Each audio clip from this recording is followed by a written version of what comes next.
Bible is good, but this story teaches me.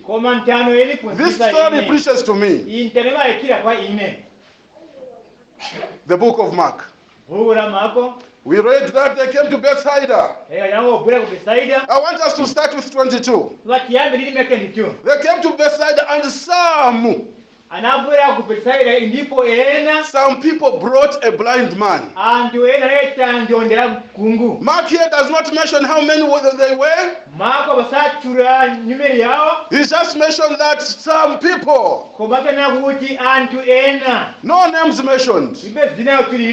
They brought a blind man to Jesus and begged Jesus to touch him. They didn't just bring that blind man and dumped him on Jesus, but they brought him to Jesus and begged him to touch him. How many of us here beg Jesus to touch our relatives? Beg Jesus to touch our neighbors. Beg Jesus to touch our husbands. Beg Jesus to touch our wives. Beg Jesus to touch our children.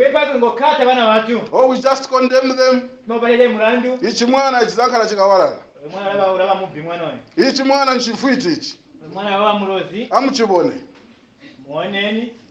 He. Chu. Mbo. All those are Tonga expressions. My interpreter Toro will agree with me that we have got gigantic expressions in Tonga. He. You must eat before you say he.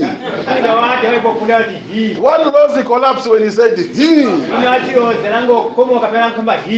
Fortunately, he survived in ICU.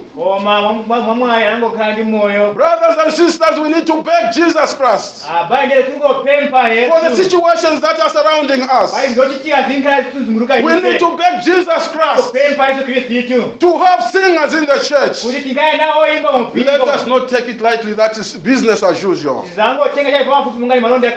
waiting upon you and me to tell him, to bring, to hand over, to beg, like this man did. To beg simply means to ask earnestly, or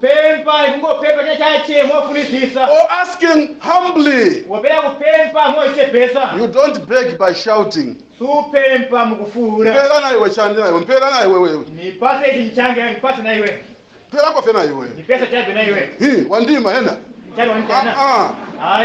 When you are begging, nipembako tandizo. You see those people, they go beggars in town. Do they shout at us? Oh, nowadays they have increased. They used to say in the paper of 50 ngwe.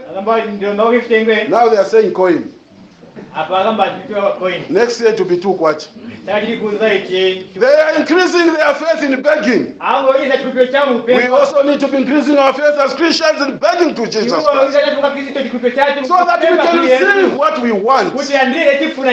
Jesus has everything. God has everything. That's why we call him omnipotent, because he's all power, he's all source. He is our provider.